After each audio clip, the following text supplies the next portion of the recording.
Seid ihr dabei, wenn ich euch heute etwas richtig Besonderes zeige? Ihr braucht dafür ein bisschen Mehl, braunen Rohrzucker und dann dieses Getränk ist keine gekaufte Fanta, sondern selbst hergestellte fermentierte Fanta, die richtig gesund ist und vor allem wirklich kaum süß, wenn überhaupt dann nur durch den Fruchtzucker, der da drin ist, durch die frisch gepressten Früchte. Wie das Ganze funktioniert mit der fermentierten Fanta, verlinke ich dir oben rechts unter dem i. Schau dir das Rezept unbedingt an, es ist so lecker. Und einen Fanta-Kuchen wollte ich eigentlich schon seit Jahren backen. Allerdings halte ich nichts von der gekauften Variante, also der gekauften Fanta. Da ist viel Zucker drinne, keine echten Früchte, künstlichen Aromen, Farbstoffe, Zusatzstoffe, Stabilisatoren, Säuerungsmittel und vor allem keine Mikroben, keine Fermentation. Das heißt, kein Mehrwert für euch. Und mit der fermentierten Fanta ändert sich das Ganze. Und jetzt kann ich endlich diesen köstlichen Kuchen einmal backen. Und ich kann euch versprechen, der ist richtig lecker und vor allem nicht zu süß. Also er ist süß genug als leckerer Kuchen, aber auch nicht zu süß. Also keine Sorge. Diesen Vorteig, den wir jetzt herstellen, den lassen wir jetzt erstmal aufgehen. Ich mache das hier in meinem Gärautomaten. Das ist aber optional. Ihr könnt den auch bei Zimmertemperatur stehen lassen. Aber ich zeige euch gleich mal die Wirkung. 3, 4 Stunden später wollte ich nur mal so nachgucken und da kommt mir der Vorteig schon entgegen. Also höchste Zeit, den Kuchen gleich weiterzumachen.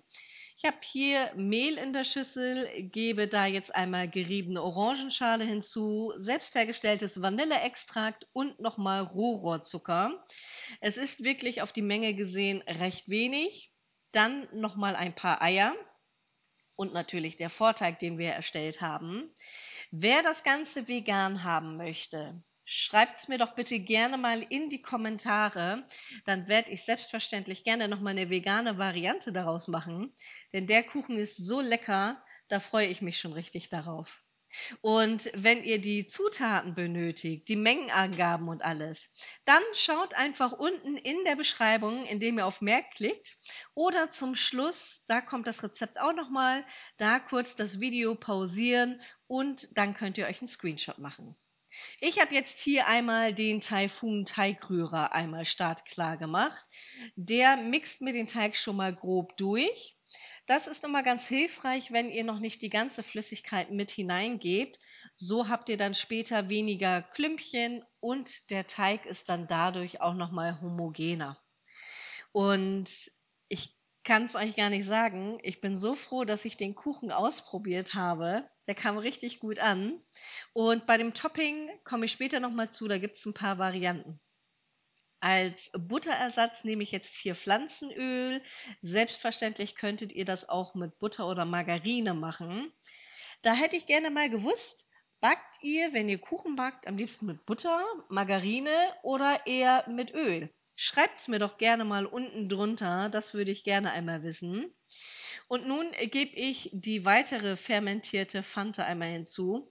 Glücklicherweise lässt die sich sehr schnell wieder herstellen. Das heißt, selbst wenn ich sie jetzt komplett leer mache, habe ich ganz schnell wieder Ersatz da. Einmal am Abend angesetzt, am nächsten Morgen spätestens ist sie schon wieder fertig. Hier schön schlagen und ihr seht, der Taifun macht seinem Namen alle Ehre und den Teig gebe ich dann später in eine Glasschüssel. Das mache ich einfach deswegen. Ihr könntet den auch in der Regenbogenschüssel drinne lassen, aber ich möchte euch immer gerne zeigen, wie ein Kuchenteig mit einem natürlichen Ferment aussehen muss. Und gerade am Anfang, wenn man mit natürlichen Fermenten backt, ist das manchmal so eine kleine Herausforderung.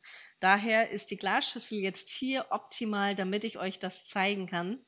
Die Profis unter euch können das aber natürlich auch in der Schüssel lassen, einfach ordentlich abdecken und dann aufgehen lassen. So, der Teig ist recht flüssig. Das ist aber auch gut so. Wir wissen ja auch bei Broten, weiche Teige haben ein tolles, fluffiges Ergebnis und das wollen wir ja bei unserem Kuchen auch haben. Schön warm stellen, alternativ sonst in den Backofen mit eingeschaltetem Licht und so muss das Ganze aussehen. Wenn das oben nicht so schaumig ist und an den Seiten keine Bläschen, dann müsst ihr wirklich noch ein bisschen abwarten. Danach fettet ihr entweder so ein kleines Backblech ein, also ich habe ja den Mini-Backofen, da wäre das von der Menge her optimal. Oder ihr nehmt hier so eine kleine Auflaufform. Damit ich den Kuchen nachher besser rauskriege, nehme ich ausnahmsweise hier noch so ein Backpapier.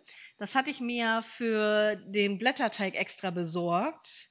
Da hatte ich ja die Franzbrötchen mitgemacht und, deswegen habe ich noch ein bisschen Backpapier übrig. Eigentlich habe ich, da sonst gar keine mehr da. Ich benutze immer nur Backfolien. In dem Fall ist es aber tatsächlich ganz hilfreich. Da geht jetzt der Teig rein.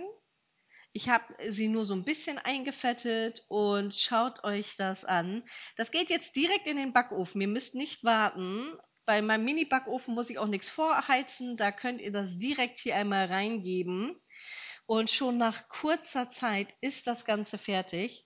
Auch wenn es schon gar ist. Ich mache vorsichtshalber hier noch mal den Thermometertest. Sieht super aus. Solange der noch heiß ist, an den Rändern so ganz vorsichtig kurz lang gehen.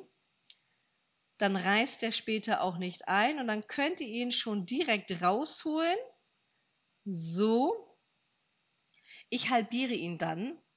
Das ist optional, einfach deswegen, weil meine Servierteller, auf denen ich den Kuchen habe, einfach nicht für den ganzen Kuchen Platz haben. Daher mache ich mir 2 kleinere Stücke da einmal raus und der lässt sich wirklich schneiden wie weiche Butter. Also absolut traumhaft.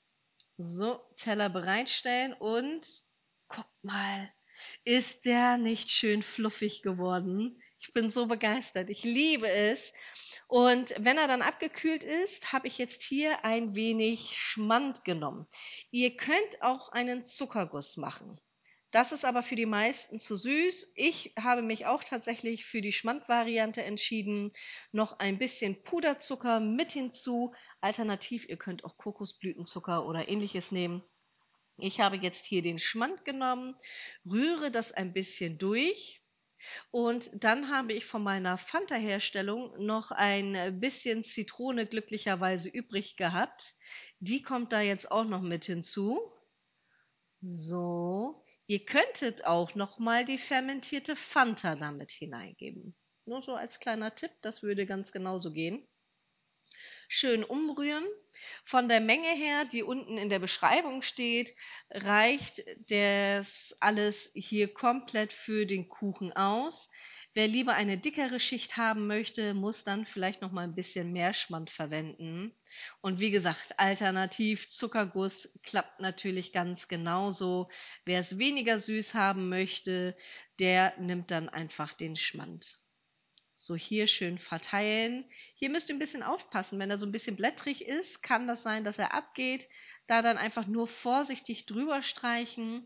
Das wäre jetzt wahrscheinlich auch gut gewesen, den Teigrührer zu nehmen. Da hatte ich gar nicht so dran gedacht. Aber hier, das wird richtig schön. Und wenn ihr den Kuchen dann kurz in den Kühlschrank gebt, dann wird das auch noch mal fester. Wichtig ist vorher die Konfettistreusel draufzugeben. Das Equipment und die Zutaten, habe ich euch noch mal alles unten in der Infobox verlinkt. Also keine Sorge, da findet ihr noch mal alles.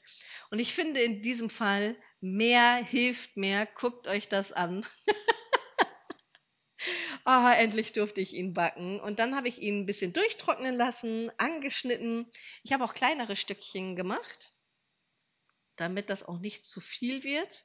Aber da kann man ruhig 1, 2, 3 Stückchen essen, ohne dass einem der Bauch dann wehtut. Also richtig herrlich, fruchtig, frisch. Ich zeige euch das gleich noch mal. Hier noch mal in der Mitte anschneiden. So, zack, so rüberziehen. Dann wird das oben auch, guckt euch das an. Der ist wirklich super saftig, frisch, luftig, lecker. Da brauchen wir gar kein chemisches Backpulver. Das geht einfach mit natürlichen Fermenten. Super lecker. Und diese Videos habe ich für euch vorbereitet. In denen sehen wir uns wieder. Ich freue mich schon sehr auf euch und bin bald wieder zurück. Eure Emma.